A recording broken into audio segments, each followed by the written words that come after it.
panjang warna-warni itu berdiri kokoh di sisi kanan Masjid Raya Baitur Rahman, Kota Banda Aceh, Provinsi Aceh. Itulah saksi bisu tentang jejak sejarah Hotel Aceh yang merupakan salah satu hotel tertua di bumi Tanah Rencong. Di hotel ini, Presiden Soekarno pada 15 Juni tahun 1948 atau 3 tahun pasca Indonesia merdeka bertemu dengan petinggi pemerintah Aceh. Salah satunya Muhammad Daud Bereh atau akrab disapa Abu Bereh. Dari Jakarta, Soekarno mendarat di lapangan terbang Loknga, Kabupaten Aceh Besar. Kehadirannya ke bumi Serambi Mekah bukan tanpa tujuan.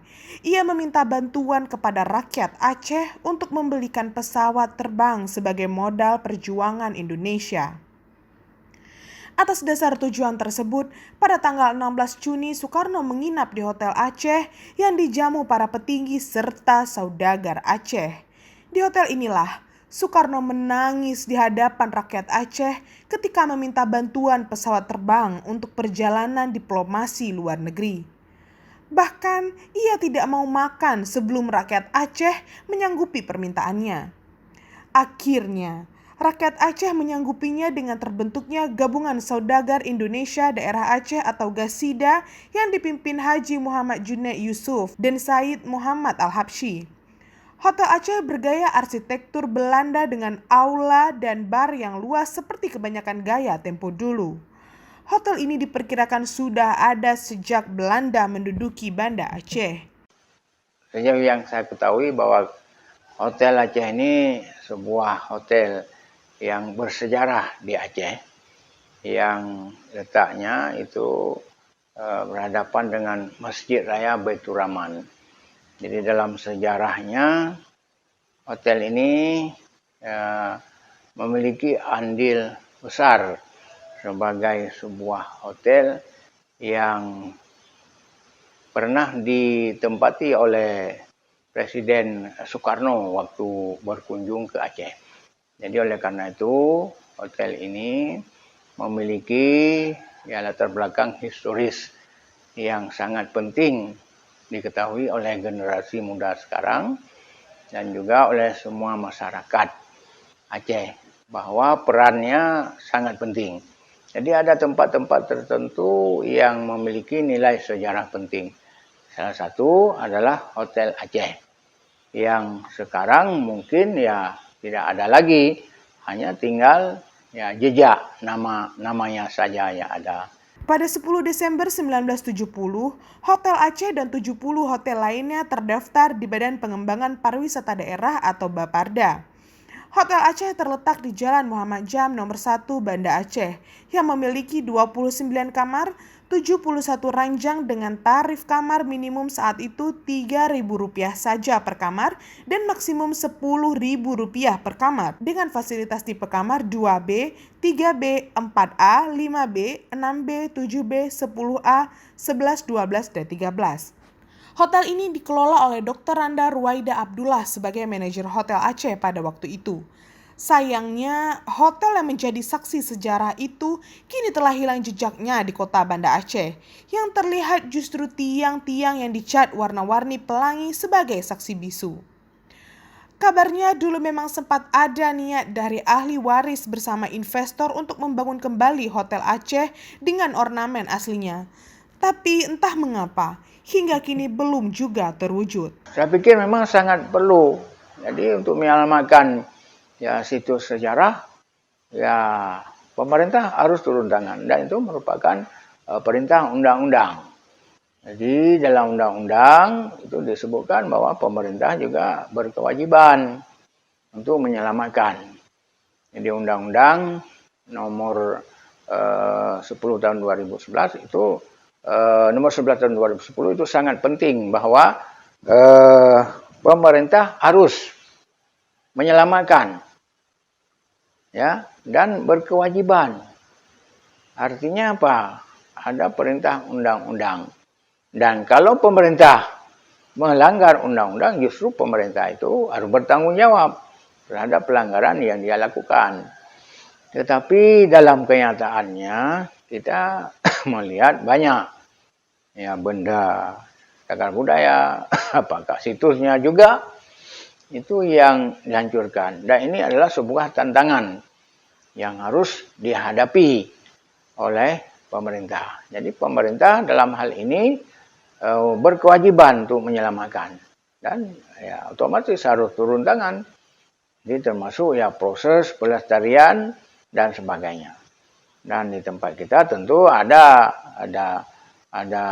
kantor misalnya, ya BPCB, Balai Pelestarian Cagar Budaya juga itu harus bekerjasama dengan pemerintah daerah dalam upaya menyelamatkan benda-benda cagar budaya yang ada di Aceh. Sejak 1997, Hotel Aceh tidak beroperasi lagi, dan pada tahun 2000-an hotel ini terbakar.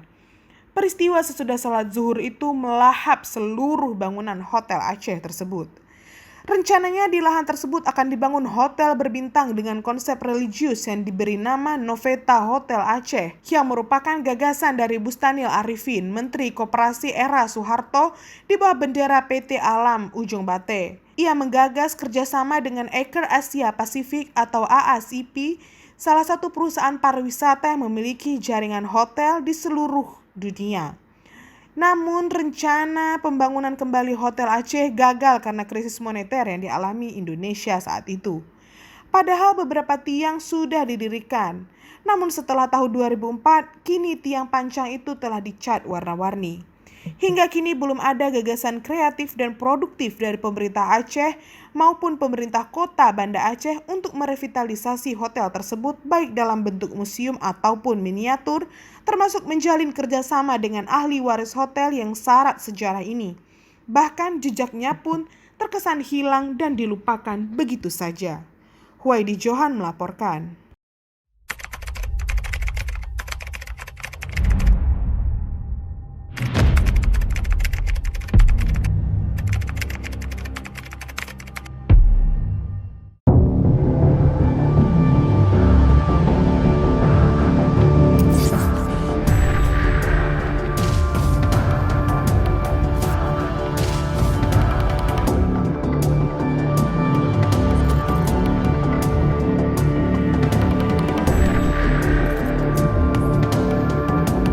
Baca Modus Baru Lurus.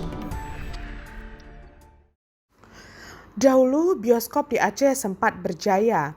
Bioskop di Aceh dimulai sejak zaman kolonial Belanda datang ke bumi Aceh Darussalam yang diberi nama Aceh Bioskop, satu-satunya pusat tempat tontonan film Eropa. Bioskop dibangun Belanda di sisi Taman Sari Bustanul Salatin, di sisi utara Espalande Kutaraja yang sekarang dinamakan Belang Padang. Memang tak ada catatan sejarah kapan awal mula dibangun bioskop ini. Pada masa kekuasaan Jepang diubah menjadi Eiga Heikyusha atau gedung pertemuan. Nah, salah satu pertemuan sejarah di gedung ini adalah ketika rakyat Aceh mendesak Jepang untuk menyerahkan kekuasaan kepada Residen Aceh yang dipimpin oleh Teuku Nyak Arif. Pasca kemerdekaan 16 Juni 1948, di kota Banda Aceh ada satu bioskop yang sangat terkenal, yaitu Garuda Theater, dan di sanalah Soekarno berpidato politik dalam rapat umum pemuda di hadapan ribuan rakyat Aceh. Selain itu, ada sejumlah bioskop yang pernah hidup dan berjalan di kota Aceh, yaitu Garuda Theater, sekarang menjadi auditorium milik Pemko Banda Aceh.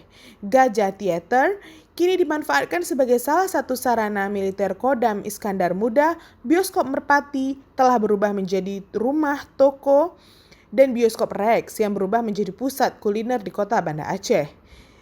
Kini gedung ini menjadi Digital Innovation Lounge Banda Aceh, sebuah creative camp yang dikembangkan PT Telkom yang bekerja sama dengan pemerintah kota Banda Aceh sebagai pusat interaksi peminat dan pelaku industri kreatif digital di kota Banda Aceh.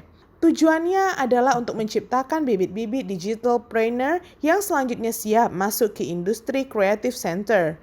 Selain di kota Banda Aceh, ada juga Puspa Bioskop dan Panggung Hiburan Rakyat atau PHR Rawasakti di kota Lok Semawe. Kini, bangunan Puspa Bioskop masih berdiri tegak di kota ini, sementara PHR telah berubah wujud menjadi bangunan milik pemerintah kota Luksemawe. Di kota Biren pun ada 3 bioskop, selain Dewi Theater, ada juga bioskop Gajah dan panggung hiburan rakyat Suka Senang. PHR lebih kecil dari bioskop, fasilitasnya juga lebih buruk meskipun tiketnya murah. Di kedai Kutablang yang masih berada dalam kawasan Biren, juga ada PHR Ayu Mata yang kerap memutar film-film laga dan beberapa film lainnya sepanjang tahun 1991 hingga 1994. Di kota Langsa ada bioskop Gajah. Bioskop ini terletak di Jalan Utama Banda Aceh Medan dan beroperasi sekitar tahun 1980 sampai 1990-an, termasuk beberapa di antaranya di Sigli dan Kota Sabang. Untuk mengembalikan kejayaan bioskop di Aceh, memang masih terjadi pro dan kontra. Ini terkait pemisahan antara penonton pria dan wanita. Selain itu, soal materi film yang menjadi tontonan. Usai gempa dan tsunami yang melanda Aceh 26 Desember 2004 silam, memang pernah ada keinginan pemerintah kota Banda Aceh untuk menghidupkan kembali bioskop di kota. Tapi, mendapat penolakan dari Majelis Permusyawaratan Ulama atau MPU Kota Banda Aceh. Hal ini dianggap sejalan dengan pemberlakuan syariat Islam di Aceh tahun 2001 yang membuat aturan semakin ketat. Seiring sejumlah kanun atau peraturan daerah dilahirkan pada tahun-tahun berikutnya untuk mendukung pelaksanaan syariat Islam. Melihat dari fenomena yang berkembang di Banda Aceh khususnya, ada banyak tempat-tempat hiburan yang difasilitasi oleh pemerintah seperti taman-taman kota, hutan-hutan kota, dan juga tempat-tempat santai berjalan apakah di Belang Padang ataupun yang berada di samping Kurung Aceh. Sebenarnya tujuan pemerintah baik agar tempat-tempat wisata tersebut diakses oleh keluarga-keluarga, suami istri dan anak-anak untuk bersantai pada waktu-waktu tertentu. Tapi kenyataannya yang kita saksikan selama ini justru tempat-tempat wisata yang demikian rupa itu dimanfaatkan oleh orang-orang yang belum berkeluarga atau baru sebatas berencana untuk berkeluarga dan belum tentu terjadi. Dan ini adalah sebuah fenomena yang terlihat nyata hampir tidak lagi memerlukan penelitian. Apa yang terjadi kemudian? Keluarga-keluarga yang barangkali ingin datang untuk berwisata merasa jengah dengan pemandangan sekitar, akhirnya mereka duduk di rumah atau mencari alternatif yang lain. Jadi kalau untuk wisata di ruang yang terbuka saja pemerintah tidak mampu untuk mengantisipasi kemaksiatan, maka pertanyaannya, bila nanti bioskop itu muncul di Aceh, apakah pemerintah mempunyai kemampuan untuk mengantisipasi kemaksiatan di ruang yang tertutup seperti ini? Maka selama pemerintah belum mampu meyakinkan masyarakat bahwa tempat-tempat wisata itu dikelola dengan aturan-aturan syariah yang ketat, rasanya kehadiran bioskop lebih banyak mengundang mudarat daripada menghadirkan manfaat.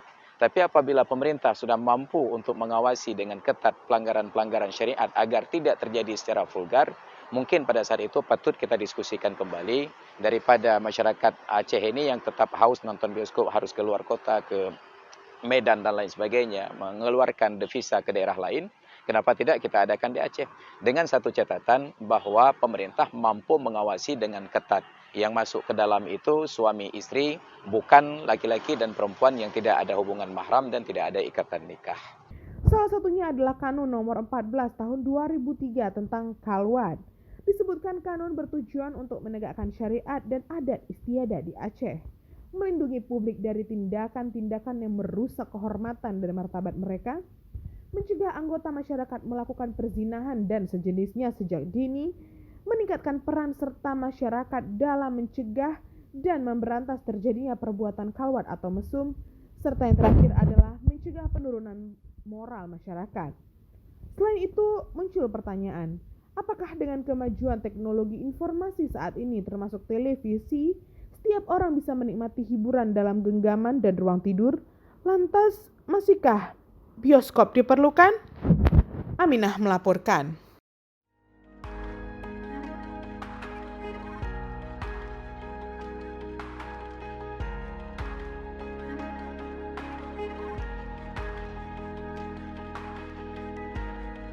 Assalamualaikum warahmatullahi wabarakatuh. Sahabat Sisi Lain, berbagai fakta, data, dan peristiwa terjadi. Media mainstream, bahkan media sosial, melihatnya dari satu sudut, tapi kami mengungkapnya dari sudut yang berbeda. Ikuti Sisi Lain di channel YouTube Saleh Abdullah.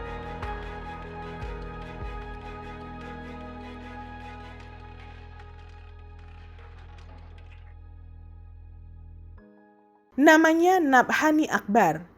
Ia adalah seorang anggota polisi berpangkat brigadir di Mapolda Aceh. Saat ini sedang bertugas sebagai anggota pasukan perdamaian PBB di Sudan. Menariknya, di sela-sela kesibukan sebagai pasukan perdamaian, Nabhani Akbar adalah sosok inspiratif. Ia mengajar ngaji kepada anak-anak yang berada di sana. Dia membimbing mereka melafazkan ayat-ayat Al-Quran serta salawat kepada Nabi Muhammad SAW.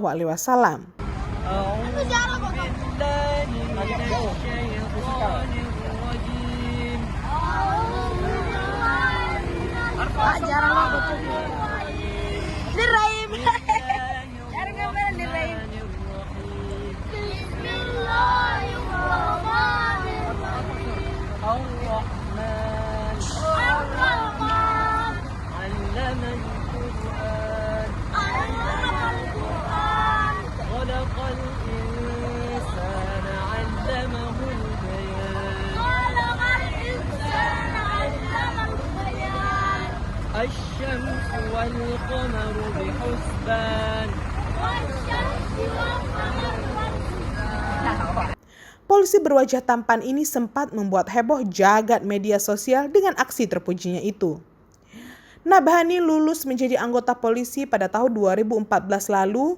Saat bertugas di Mapolda Aceh, ia terkenal sebagai seorang qari. Selepas tugas, dia juga membagi ilmunya sebagai guru bagi para santri di daerah markas Al-Islah Al-Aziziyah, Kota Banda Aceh. Kegiatan mengajar ini dilakukan sore hari usai bertugas dari rutinitasnya sebagai polisi.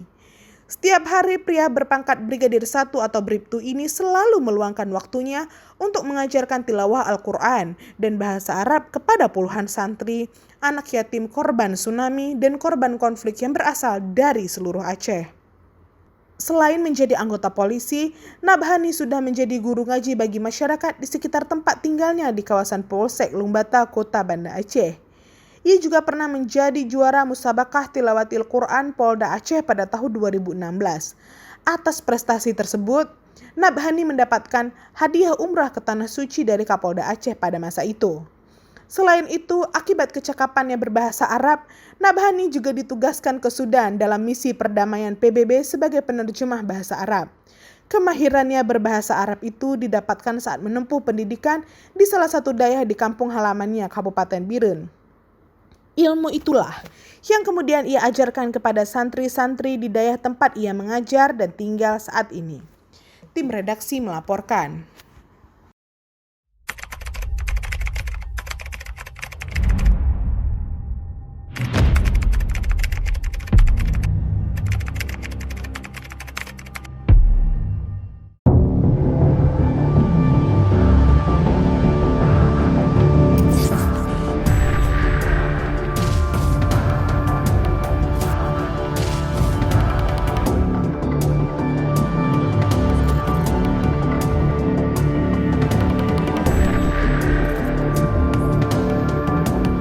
Baca Modus Baru Lurus.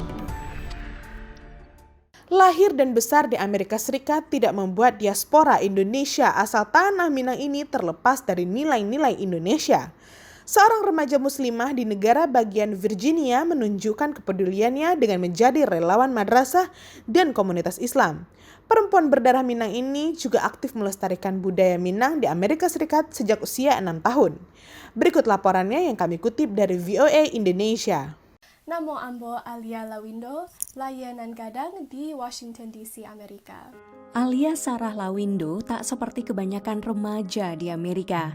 I'm gonna need you to pull up your Quran, okay? Setiap akhir pekan, Alia mengajari anak-anak belajar mengaji secara virtual dari rumahnya di Arlington, negara bagian Virginia. Rasanya senang bisa lihat anak murid kecil yang bisa belajar ngaji, apalagi karena Bunda dari dulu pernah jadi guru ngaji di madrasah udah bertahun-tahunan, dan pas Alia sudah remaja, Alia udah berpikir mungkin udah waktunya buat kasih berbalik lagi buat ngajarin anak, apalagi di komunitas Indonesia, Muslim Indonesia di Amerika sini. Murid-murid yang diajarinya berusia 5 hingga 12 tahun, seperti Soma. God and patient and she's pretty. Bismillahirrahmanirrahim. Menjadi relawan madrasah telah dijalani remaja 19 tahun ini sejak 5 tahun lalu. Ketekunan Alia dalam menjadi relawan diakui oleh imam, organisasi yang mengelola madrasah, dengan memberinya penghargaan relawan muda pada 2019. Sister Alia Lawindo. Selain mengajar sukarela, mahasiswi S1 Hubungan Internasional di American University ini juga aktif dalam kegiatan budaya. Remaja yang lahir dan besar di Amerika ini giat mempromosikan budaya Minang sejak usia 6 tahun bersama kedua orang tuanya yang mendirikan kelompok Rumah Gadang USA. Kedua orang tua Alia mengenalkan dan mengajarkan tari Minang dan nyanyi Minang semenjak kecil juga. Bagi orang tua Alia yang asli Sumatera Barat, mengajari anak-anak mencintai bahasa daerah dan seni adalah sesuatu yang penting agar adat istiadat tidak luntur meski jauh di rantau. Begitu Alia meranjak 6 tahun, saya melihat ini kalau tidak kita kenalkan, kita akan kehilangan generasi gitu.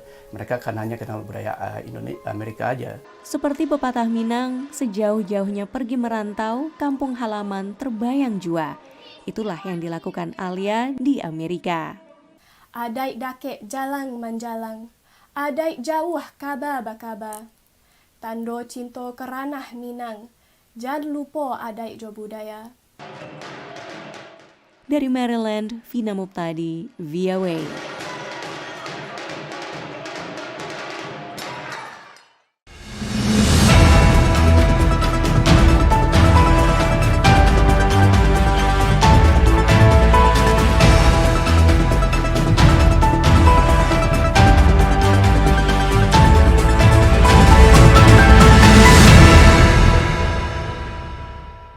Jangan lupa like, komen, dan subscribe. Serta aktifkan lonceng notifikasi.